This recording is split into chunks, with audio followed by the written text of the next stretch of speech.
guys in my movies. They're flawed, and they're trying to do the best they can, but there's something wrong with them. They're just not as bad as the bad guys. Awesome. James, buenas noches. Gracias por la oportunidad y bienvenido. Es un honor. Man, James, it's really an honor to have you here, and thank you for the opportunity. Welcome. Oh, thank you so much. I really appreciate it, and thanks for taking the time to chat with me. Andrés, thanks. coméntale. Yes. Okay, Jhon, give me the opportunity. I had to tell you why you're here, man. It's crazy because you were one of the names. I don't know if Jhon tells you that we had the loot to interview people that you had directed, like the amazing Simon Phillips, like the amazing Mike Ferguson, and you were one of the names that, oh, we need James on the channel. We need James on the channel. Suddenly, and I had, this is like a secret, but don't worry, nobody will know. Man, I am part of El Grito, and you subscribe more than anyone there. And I was, wait a minute. I was starting to reading the credits, and James Cullen Bressack, is that James? And I checked the NDV, oh my God, is that James? And I tell to my friend Jhon, you're not going to believe it. James Cullen Bressack just subscribed a movie to this festival. Like, what? Yes, man. And so he told me, I told her, man, I know you want it, and I, because I am the press from the festival, you can have, but let's try to write to him. And man, when you say yes, we were so happy. I watched the movie. Later, I will ask. In fact, yes, I will do a question about that movie, and hopefully, we want that this movie appear in the final selection of this festival. We just wrap up, and we got like pardon my English, 2050 movies subscribed. I know, yes, so many movies get submitted to festivals nowadays. It's so hard for people. Yes, man, but no, it's an honor to have your movie here. Hopefully, get selected for the final selection. But man, what I love about this movie is because for me it was like I cannot describe it because without doing spoilers yet, you meet some genres, but the question I will do it, man, what a beautiful homage. You know that what I'm referring to. I know that, and you had to correct me. It's a play from your father. Yeah, yes? my father's play. Yeah. Tell it, man. And I will translate to Jhon because Jhon haven't watched it because of course it's still on the festival. But if this movie gets selected, I will call Jhon, man. You have to be here in the theater right now and watch it. So my dad wrote a play. I appreciate you watching it and the kind words. My dad wrote a play, and he actually directed a play of this called Murder Anyone. And one of the arguments me and my father had when I was younger is I was like, Dad, why do you waste your time and money making these plays instead of making movies? And so he wrote a play about the fact that he was writing about basically an argument between two writers of whether it should be a movie or whether it should be a play. And as they're writing it, the things start to evolve into what the writers are writing starts to come to life, and it changes as they change the writing. And when my dad passed away, I thought, a beautiful homage to him was to take that play and turn it into a movie. And so I used my own money and made this movie in his honor. And for me, it was really special because I'm excited for people to see it, and I hope people like it. But I made it for an audience of one person, and I made it for my dad. And so, I feel like mission accomplished because I know he would have liked it. Man, if this movie gets selected, you have to be like that because it will be showing in Colombia and Venezuela. And I had to tell you something. Because I'm searching for the name because I love the cast. I love the cast of the movie. But man, I had to get some kudos for because I love what the word that she did. But you have to forgive me. Man, kudos to Galadriel Stineman. I mean, Yeah, Galadriel's amazing. I was actually me and her had breakfast yesterday. I love Galadriel. She's amazing. You have to tell her that she did an amazing job, man, with the voices. And of course, I was watching the movie and I was, because it gets weirder and I, what? It gets weirder and it gets weirder. And I love the ending. I won't spoil the ending. But you know, the ending, I was, man. I will tell something to Jhon because I won't translate for the time, but I will tell. Es que Jhon, tienes que verla, obviamente si la película llega, yo te aviso, porque sí, es un hermoso homenaje de James al papá. Él es que el papá escribió la obra, es un bello homenaje y nada, sé que ya le hablé de nuestros dos amigos, imagino que tienes preguntas sobre ellos. Claro, pero no solo para poder complementar, tú hablaste sobre el trabajo más reciente, que es algo muy notable. Yo le hablaré sobre uno de los primeros trabajos que pude ver, que es este largometraje. Obviamente tú me lo dirás, men, o sea, es algo alocado porque ahí yo me puse la tarea y yo me dije, es verdad, aún tiene como que la esencia de Brad y Dylan sobre el referente de que la vida fuera más fácil si tuviéramos piernas de dragón. Entonces yo le quiero preguntar sobre, pues, decirle esa frase y también me gustaría preguntarle qué tanto ha cambiado en la esencia de, o sea, de tener esa cámara experimental, a llegar a hacer grandes obras. This is a great question from Jhon, and don't worry, he always do that. He always go back to the beginnings. And yes, man, My cat just joined us, by the way. I'm sorry. How's the name of the cat? His name is Martin Scorsese. Man, amazing, amazing name. This is cinema. Yeah, like this is cinema. No, Cinema. man, you have to tell us, how do you feel like the transition, or yes, how do you see your career going back from the pointless adventure of Brad and Dylan and the things that you are doing now? I know it's a crazy question, but you you have to answer to Jhon, man. I mean, for me, it's a surreal whirlwind. I mean, you know, I made my first like short films when I was in 6th grade. You know, like I was the kid who, like, you know, my teachers would give me a book report and I would make a short film about why I didn't feel like making a book report. And you know, like, you know, I was making, like, you know, anytime I'd have a science project, instead of doing the science project, I'd do a short film about, you know, some sci-fi short film and all this stuff. And you know, I did all that, you know, pretty much my whole childhood. And, you know, I had a one-track mind. I told everybody I was always going to be a filmmaker. And every single teacher I had told me I wasn't going to. You know, everybody told me that it was not going to happen. Other than my dad. My dad was like, you know what, you're gonna be a filmmaker. He told me that when I was like 3 years old. You know, and I believed it, and I didn't really know what that was until, you know, I got older. But we used to watch movies together all the time, and he would pause the movies and ask me questions, and I was like, you know, when he was asking me the questions, I thought he was just seeing if I was paying attention, but he was actually teaching me stuff about movies, and he'd be like, you know, why is the camera moving like that, you know, stuff like that, and I thought he was just trying to see if I was paying attention, but you know, after that, you know, straight out of high school, I didn't have the grades because I didn't, you know, to get into a good film school. So I was like, screw it. I'm doing the Robert Rodriguez thing. I'm going to make $7,000 movie. My first movie, $7,000 budget. My first feature, 18 years old, My Pure Joy. And it's terrible. It's unwatchable. It's a horrible movie.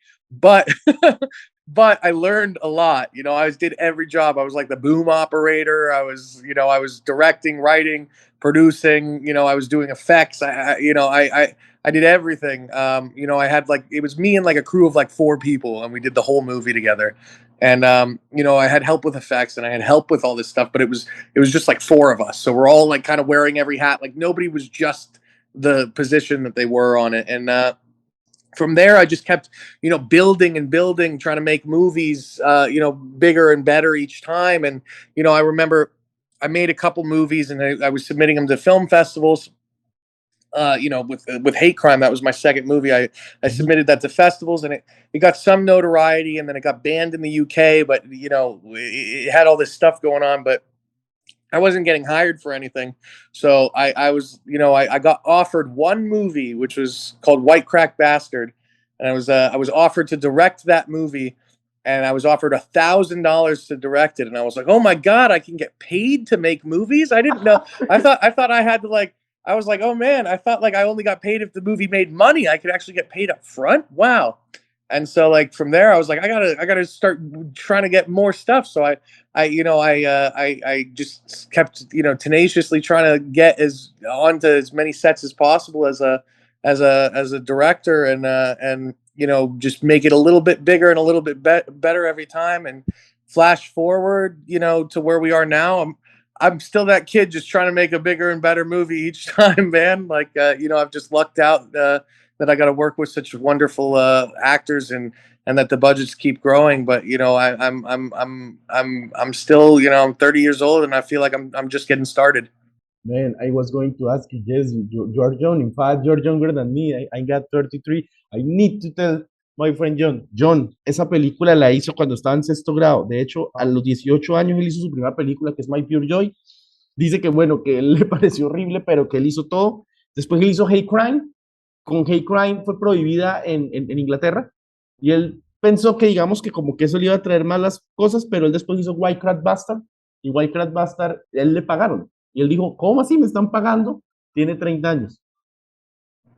Wow. Y mira esa carrerota. Tiene una carrera impresionante.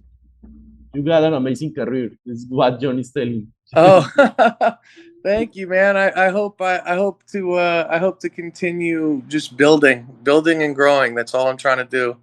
I just keep my head down and I work. That's. I will tell John that's about that movie. John, tienes que preguntarle por esa película, porque, o sea, yo le dije la verdad, que nosotros estábamos, cuando habíamos hablado con ya sabe quiénes, con Simon y con Mike, yo digo que sería bueno tener a James. Y mira que ahora lo tenemos. Entonces, no sé si tienes, pero bueno, dime. Bueno, antes de poder complementar el trabajo de ellos dos, yo sí tengo algo para como, es que luego de esto ya comienza por lo alto, alto, alto. Sabemos de que la mayoría de las películas de James son increíbles, pero hay algo que sí pude comprender y pude analizar de estas tres producciones, es que tienen la misma línea. No, no es que sea la misma historia, sino tienen como el mismo criterio referente en la edición de Way Review. Es algo que la verdad me dejó impactado porque, o sea, se trata de cinéfilos normales, independientes en un principio, que tratan de cómo hacer una buena película. En To Jennifer es sobre cómo desarrolla la industria, y en el resto es sobre desarrolla en general cómo se plana una verdadera historia. Entonces, de esas tres producciones, ¿qué fue lo más significativo que pudo que haber tanto editado, tanto actuado y tanto dirigido en esas tres? Que para mí fueron increíbles. O sea, es como una línea cronológica, que si lo ve de esta manera. Dime la tercera porque no puedo abrir el chat. El 13-13-13 se llama. Okay. It's a long question, but I will try to do my best. He said that there's like a chronological line somehow in the series of All We Review, because it's about filmmakers. Then you do 13, 13, 13, and To Jennifer. I know there are, and of course you got a lot of productions, but there is something that you remember, not that you like, of doing these two productions, and did you feel somehow they are linked or connected? Yeah, To Jennifer and 13, 13, 13 were made the same year. It was interesting for me because To Jennifer was my lowest budget movie that I had done at the time, and 13, 13, 13 was my highest budget movie that I had done, and both of them just kind of threw caution to the wind, and they were just weird and crazy, and they both had like parts of myself in them. Like 13, 13, 13 was for asylum, but the whole thing about people going crazy unless they were born on leap year and stuff, I was born on leap year, so like the whole thing was like almost like a message about like how like sometimes I feel like I'm the only person in the world who's not crazy, and yet because of that, like maybe I'm the craziest person in the world, because if everybody else is crazy and I'm not crazy, maybe I'm actually the only one who's crazy. And that's what that message of that movie was. And the message of To Jennifer was about like insanity and desperation and how we obsess about things and how we, the definition of insanity is doing the same thing over and over again and expecting a different result. And part of filmmaking is you continuously have to do the same thing over and over again and expect a different result. For me, when I make a movie, um, I convince myself every single time that this movie is going to change my entire career. That this is the movie that's going to catapult everything, and everybody will believe that this is the one and this is the thing. And it happens. It happens frequently. And so for me, I go, okay, let's like I buy into that every time I make a movie, and I feel like that's part of the insanity, and part of, to Jennifer, is that need to make a film. And so, I had told so many people for so long, how do you make a movie? You just pick up a camera and do it, and so that's what To Jennifer was. We just picked up a camera and did it. And that's, it kind of reminded me of my roots of just wanting to make something. Oh my God! I just remember I watched it like a year or 2 years before, to Jennifer, because I was like, before it was taken out, because I got some bad news. Tubi was on Latin America, but now it's not on Latin America. But when I got Tubi, I was, yes, just like scrolling, and I was to Jennifer, because yes, I was seeing, and I remember the first scene of the guy talking to the camera, because yes, it's like a fan. Oh my God, it's a great movie. I watched it. I will tell John, yo me había visto To Jennifer en Tubi. Wow, Y To man. Jennifer fue la película de menor presupuesto que hizo ese año. Y 13 fue la de mayor presupuesto. Pero ambas van con la idea de tú tienes que hacer una película, sea como sea. To Jennifer obviamente es un fan footage, es muy buena. Yo ya la había visto. Y la de 13, tú sabes muy bien que él es un paciente de lepra. Y era el único en ese asilo que sentía que no estaba loco. Pero no se sabe si lo está o no lo está. Buena pregunta. Claro. Sigues tú, Yes. bro. Yes. Jhon gave me the opportunity to do this question. Is the second for myself and the last for myself. No, man, I had to ask you, how do you do it? Because I'm a fan of the Misfits and you do Verotica. You're the producer. How do you manage to convince the amazing Glenn Danzig? How does this happen, man? Glenn is one of my closest friends. We've become really close. I actually, believe it or not, I'm gonna be with him tomorrow in Chicago for Riot Fest. But yeah, no, I love Glenn. I mean, him and I have grown very close over the years. But when I first met him, he was interviewing people to produce Veronica, and Cleopatra Records was putting together the movie. They had financed it, and Glenn obviously had written and was directing it. And he was interviewing people to produce it. And him and I, were sitting across from each other, and we just kind of hit it off. It just worked, and we were like, I'm like, I know you're a rock star, but right now you're my director, and I'm going to support you. And him and I did 2 movies together. I also produced Death Rider as well in the House of Vampires, his second movie.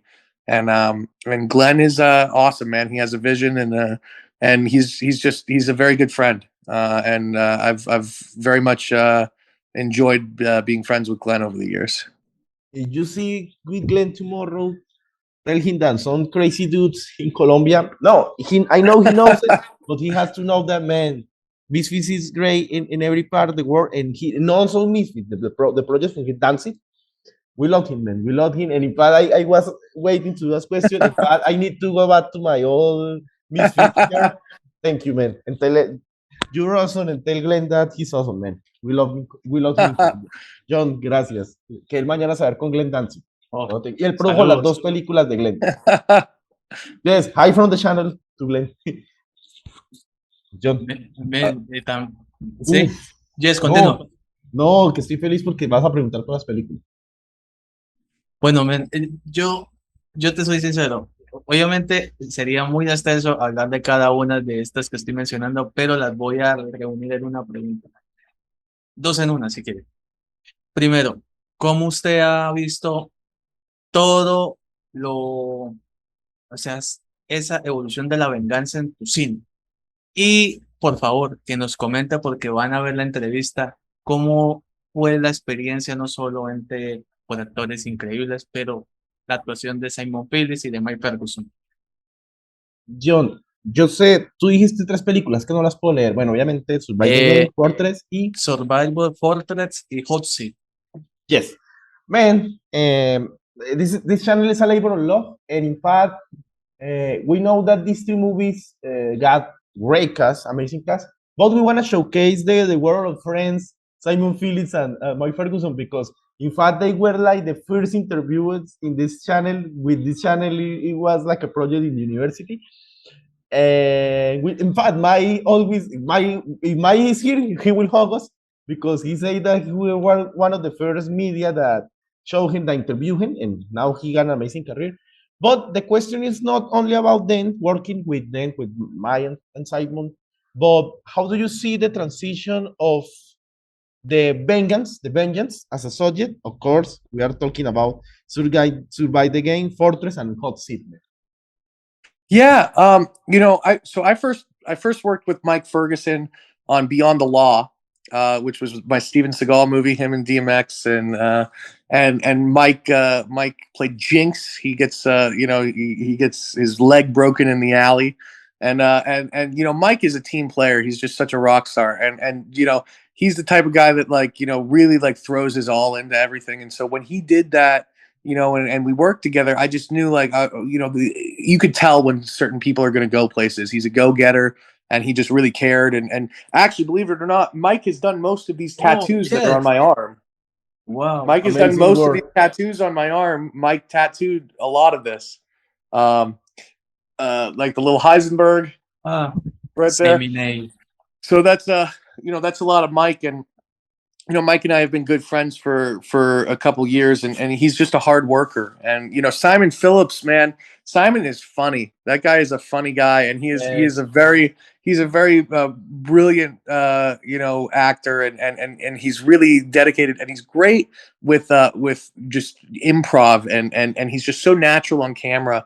And him and Bruce Willis had just this amazing connection in Survive the Game, and some of my favorite scenes are where they're bickering with each other when Bruce is telling him, "I'm going to kill you," and Simon's getting all like creeped out by it. And he's like, "Stop saying that." And Simon's just so great. And for me, like the idea of vengeance is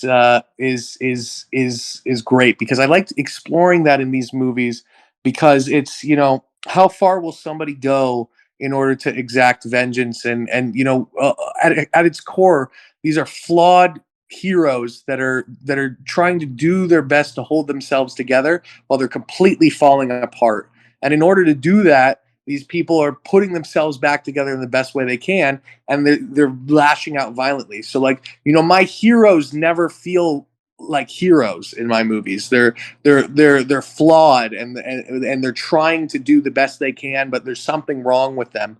They're just not as bad as the bad guys. I am searching the chat because when I find out that Murder Anyone was on the festival, the first person I wrote was Simon. And man, James is on the festival and he says some kind words but I'm searching it because I don't wanna try to remember, but look for the real words. But yeah, man, Jhon told me that he will show the interviews to Maya and Simon. So Maya and Simon, we love you, man. ¿Cierto, Jhon? Los amamos, ¿no? Son unos duros. Bueno, para finalizar mi última pregunta, es algo muy, muy atrás de su carrera, pero es algo que siempre le he querido preguntar. Men, sobre lo que es Heroína Junky para Dummies. O sea, es un mensaje subliminal, no solo que a aquellas personas que tratamos de aprender cine, a poder hacer algo correcto en nuestro arte, pero es este pensamiento de poder cambiar el cine, cómo uno debe empezar, o sea, cómo uno debe salir del contexto de Dummies y ser, por ejemplo, expertos en nuestro arte, o sea, cómo salir de esa casilla de seguir los demás de otras personas y hacer nuestro propio contenido. Eso es, por último, lo que le quería decir. and as a last question, not only talking about Heroine Junky from Dummies, but yes, man, and you tell us about it, but you can like yes showcase more about that. How to get out for the comfort zone, man? How to do it with our own rules, but yes, flashing it out because man, it's amazing. You tell us about your beginnings, and now it's crazy. An author movie like More Than Anyone because it's a movie from an author. Action, hot pot action movies with those casts, producing to people like that's it. Yes, man. How do we stop being dummies and get the real shit, man? I mean, for me, I've always thought like you just got to go out there and do it, man. Like I've always had this like attitude of like, I'm just gonna do it. Like, like throw caution to the wind, fuck fear, don't be afraid, just do it. I guess the real thing is don't be afraid of failure. Like I feel like I've failed like 1,000 times. I just fail a little better every single time. You know what I mean? And I just got to fail a little less each time. But like I'm still learning, and I'm just out there doing the best I can. But I'm not afraid to fail. And I think that's you have to not be afraid to fail. James, Bravo. James, no, James, usted es un Thank you. Men, la verdad agradezco mucho todo esto, toda esta sinceridad, la verdad siempre hemos querido entrevistarlo y se dio. Men, este es tu espacio, redes sociales, invita a ver la próxima película que obviamente Andrés ya visibilizó y todo, pero más. Y men, un saludo para Colombia, tus redes sociales Y el canal. y también para el canal. Obviamente, primero eso. Okay, man, the camera is yours. First, thank you so much for being here. I feel great that this finally happening. Yes, man, tell your social media so people can follow you. Invite people to watch, and hopefully, More Than Anyone is on Del Grito. When this happen, I will tell Jhon, so he tell you, man, he's on El Grito. But invite people to watch that movie or any of your later projects, and say a hi to Colombia, to the channel, man, please. And the camera is yours. All right. Well, you can follow me on social media at James Cullen B. Thank you so much for this awesome interview, and I, this awesome channel you guys got. I really love what you guys are doing, and what's up, Colombia? And I hope I get into that festival because I have never been to Colombia. So if I do, I'm gonna go out there and do a little Q&A in person. So I'll fly out and say hi to everybody in person. So I hope people enjoy the movie. I'd love to be there. I will right now to the creators of the festival. I know it's not their task, no, their task is for the curators. But man, I will tell Mr. James fucking Bressack will be here, man. So if this movie gets selected, he will be doing a Q&A. He will be visiting places. No, man, but thank you so much. Thank you. And yes, well, let's send thank to that amazing actress that she did an amazing work, and to all the cast. Then to Glenn Danzig that we love him. And of course, we will tell Maya and Simon. But no, man, thank you so much. It's surreal because we were talking with Jhon too. Oh, when James will be here, and now you're here, man. Really, thank you so much. Well, thank you so much, and hope to talk to you guys again soon. And keep in touch. I mean, this is a great interview. Thank you so much for taking the time, and keep continuing loving films. I mean, it's people like you that make all of this worthwhile, because people that love movies is what makes making movies worth it. And hopefully the next time that we talk is here in Colombia or Venezuela with this movie. That'd be amazing. Hopefully. That'd be amazing. I'd be in. I'd love it. You said say to Carlos? Carlos from Bogotá Horror Fest. Oh, Carlos. Yes, Carlos. Carlos from Bogotá Horror Fest. Got you. All right. Hey, what's up, Carlos from Bogotá Horror Fest? This is James Cullen Bressack. I just wanted to say hey to you from LA. What's up? Man, Carlos. In fact, Carlos is a great friend from the channel. He's also a great friend from El Grito.